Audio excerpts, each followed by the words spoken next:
Abang orang Betawi, saya orang Betawi. Namanya orang Betawi selangkah bola nggak pasti punya yang namanya mainan. Ibarat kata punya tanah tanemin sawi, badannya basah sehabis mencangkul. Belum sempurna rasanya ngaku anak Betawi kalau kagak bisa main pukul.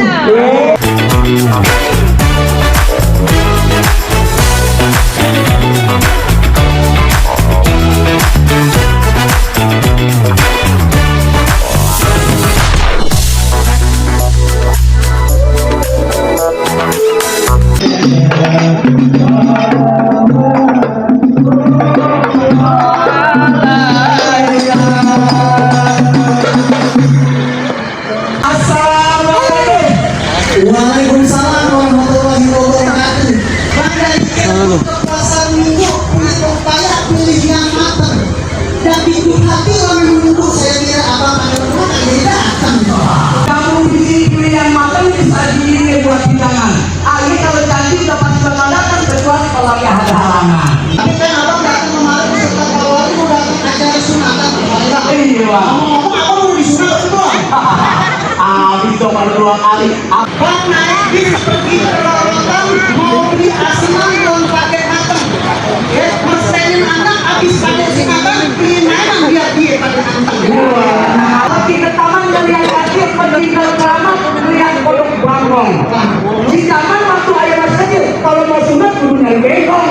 Awali yang diundang udah pada datang, boleh masuk ke dalam. Biar budaya kita gak hilang, biar kearifan lokal tetap terjaga dan lestari. Abang orang Betawi, saya orang Betawi. Namanya orang Betawi selangkah bola nggak pasti punya yang namanya mainan. Ibarat kata punya tanah tanemin sawi, badannya basah sehabis mencangkul. Belum sempurna rasanya ngaku anak Betawi kalau kagak bisa main pukul. Oke, kenalin nama saya Kiran. Kalau ngomong kagak pakai pikiran.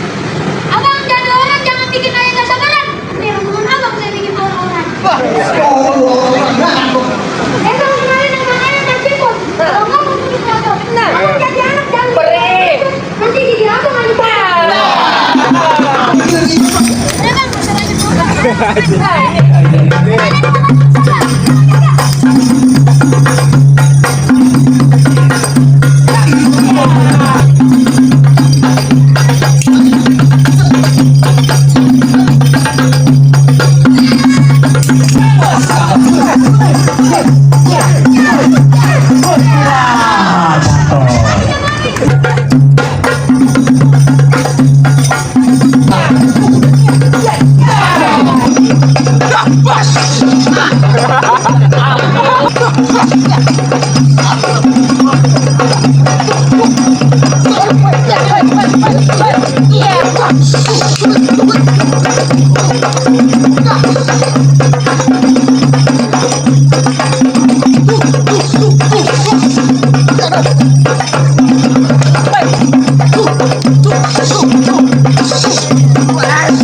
Orang tua umpamen keramat. Kalau ngomong jangan nyakitin hati. Abang dan Pak Wali datang dengan segala hormat. Tolong diterima dengan senang hati. Assalamualaikum. Waalaikumsalam.